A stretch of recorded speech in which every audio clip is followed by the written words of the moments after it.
à l'occasion des États généraux du cloud qui sont organisés par Eurocloud France dans le cadre de la Cloud Week Paris, pour laquelle Informatic News est partenaire, nous avons le plaisir de recevoir aujourd'hui Hervé Lemaître, responsable stratégie de Red Hat France. Hervé Lemaître, bonjour. Bonjour. Alors, évidemment, tout le monde connaît Red Hat, ça ne pose pas de problème, et il se trouve que cette conversation arrive à point, puisque la semaine dernière, Red Hat a tenu son fameux Red Hat Summit à San Francisco, et il y a eu pas mal d'annonces autour des conteneurs. Donc, il se trouve qu'à une époque, il y avait une société qui disait gaz à tous les étages. On pourrait dire aujourd'hui conteneurs à tous les étages.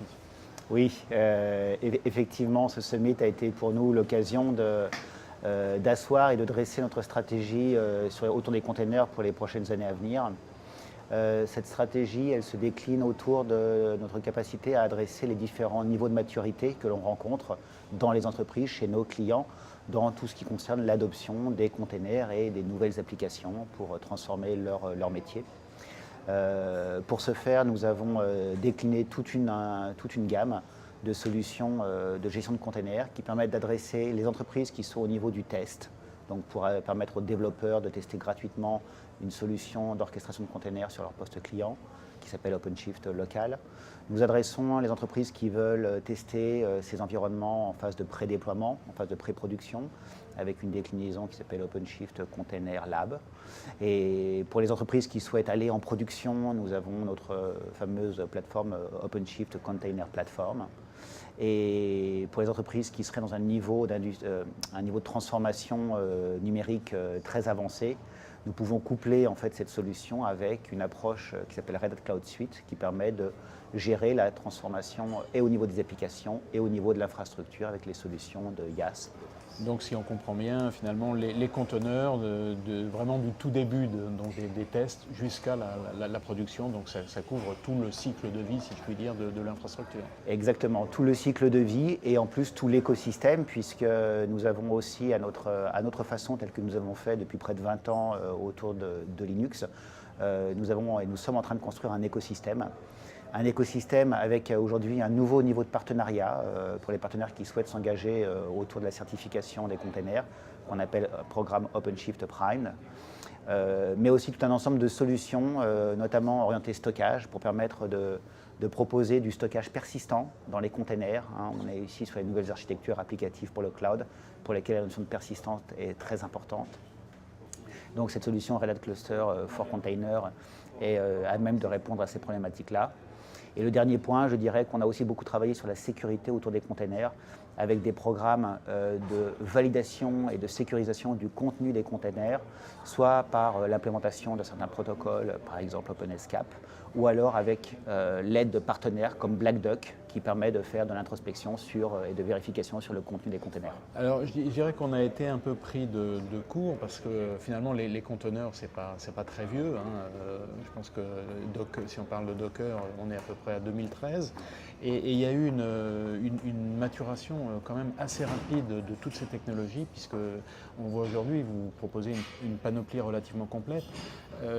En fait, la question à laquelle je pense, c'est, et je pense que vous avez déjà répondu plein de fois, c'est finalement les conteneurs, est-ce que les technologies des conteneurs, est-ce que c'est quelque chose qui va remplacer ce qu'on a connu la génération d'avant, donc tout ce qui est la virtualisation, ou est-ce que c'est quelque chose qui va s'ajouter avec, on va finalement pouvoir faire une combinaison entre les conteneurs d'un côté et puis la virtualisation de l'autre?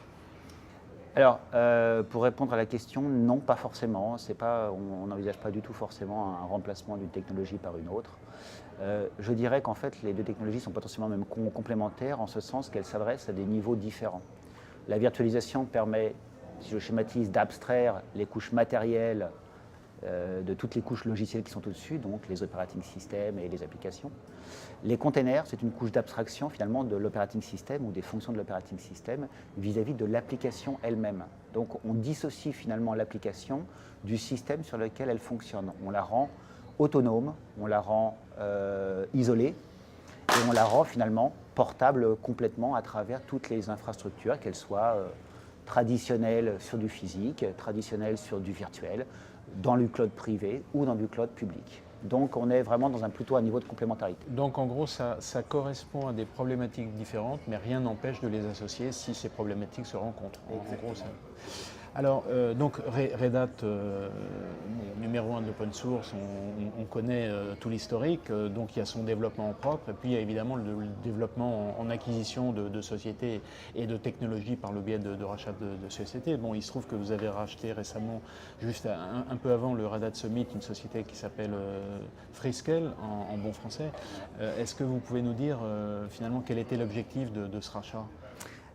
Alors le rachat effectivement de Freescale correspond à l'intégration finalement d'une offre complète de ce qu'on appelle d'API management, donc de gestion de couches d'API, qui est un élément de l'infrastructure absolument vital dans l'optique de pouvoir ouvrir les applications et partager les applications avec un écosystème de partenaires pour toutes les entreprises qui souhaitent s'ouvrir et donc d'opérer leur transformation numérique par justement l'ouverture de certaines de leurs fonctions à cet écosystème et donc d'exposer des parties de leur parc applicatif à l'extérieur et de contrôler la manière dont on partage cet écosystème applicatif avec tous ces partenaires, qu'ils soient des partenaires clients, des partenaires, des véritables partenaires ou de partenaires coopétiteurs.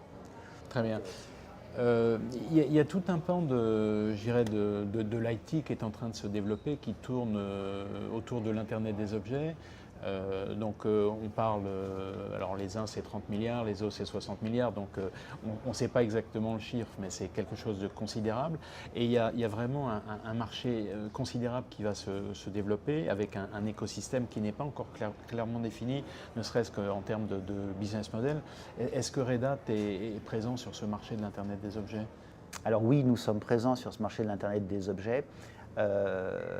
Par l'intermédiaire d'un partenariat très fort avec une société qui s'appelle Eurotech, et non seulement d'un partenariat, mais aussi d'un partenariat dans l'open source avec cette même société. Donc vous savez que l'ADN de Red Hat est véritablement autour du développement de solutions dans l'open source. Donc ce que nous avons fait avec Eurotech, c'est utiliser leur technologie de ce qu'on appelle des passerelles intelligentes, qui est en fait l'élément qui, dans une solution IoT, permet de faire le lien entre les objets connectés, qui sont au plus proche des besoins, et les infrastructures applicatives de l'entreprise, le data center de l'entreprise. Ces passerelles intelligentes, c'est là qu'on va mettre en place toutes les informations de traitement de données, tous les flux de traitement de données, toute l'analyse des données,